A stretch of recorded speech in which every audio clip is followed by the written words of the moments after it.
Hi everyone, I'm Kay of Kay's Creative Home. Welcome back to my channel. Today we're going to put together this cute little wreath for St. Patrick's Day, made with all Dollar Tree products. Let's get started. So my local Dollar Tree had two of these St. Patrick's Day signs that I thought I could add some mesh around the outside. And this is the one that I chose to use. So my supplies were 2 rolls of the 6-inch green mesh, 2 rolls of the 6-inch gold. You need your tinsel ties or pipe cleaners, and you need a sign. So I cut my green mesh into 10-inch pieces, and the gold I cut into 8-inch pieces.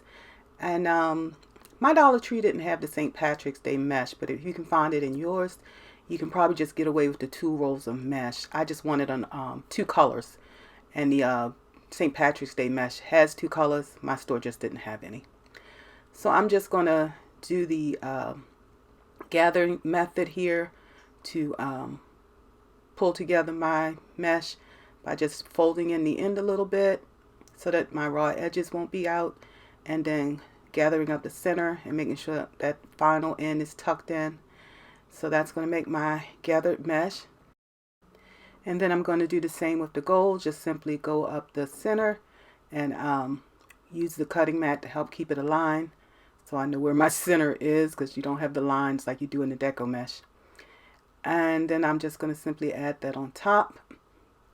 Wrap my pipe cleaner around it, and I have 4-inch pieces. I've cut my pipe cleaner into 4-inch pieces. So I'm going to twist it on a couple times, and then it'll be ready to add to my board. Now for this particular sign, I found 4 inches to just make it around some parts of that sign. So you might want to cut into 6, your preference, but 4 inches does work. 6 inches would be a little more comfortable to your hands maybe. So I'm going to finish making this other one so you can see me do it, and then we're going to move on.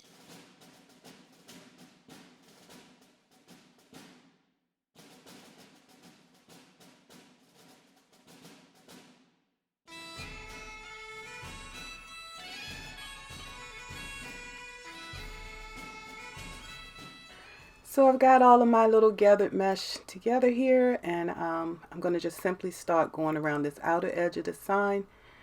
I don't know why they decided to combine a farmhouse look on the sign with a glam look with the center.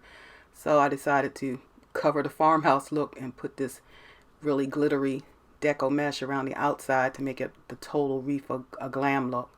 So I'm just going to work my way around here and just add it on as I go.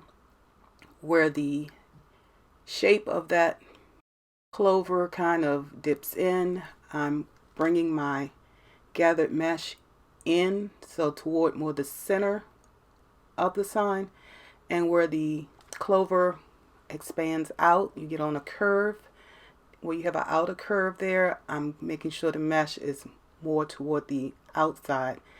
That simply means, once I twist it on there, if I'm on a curve, I make sure that the mesh, the base of the mesh, is toward the outside of that curve.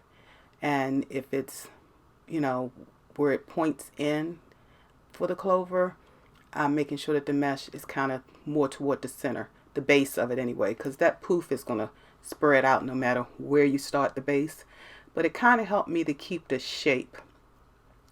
So we're going to finish this up, and then I'll be right back with the next step.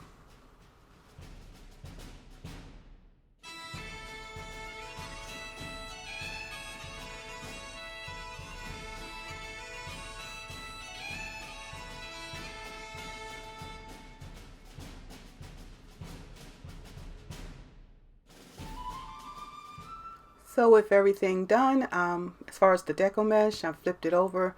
And again, I've got to tuck in those edges of the pipe cleaners so that the wire isn't scratching your door. So I'm going to work my way around there and kind of put each gathered mesh kind of where I want it, because some of them kind of slid around a little bit as I was working. So I'm going to get all that intact. And then I had this one little extra piece. You see it kind of flying around there attached to the to the wreath. Oops, fell off.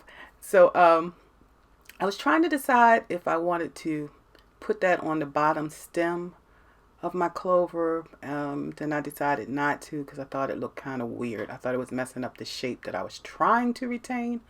So I decided not to put that there. And of course I got it tangled into the mesh. So I'm going to get that loose and then we're going to move on to the next step. So with everything done, as far as the mesh, I'm just going to open up the center a little bit, pull that mesh back, and that'll help to retain the shape. And you see, I think it did a pretty good job of keeping the shape this time.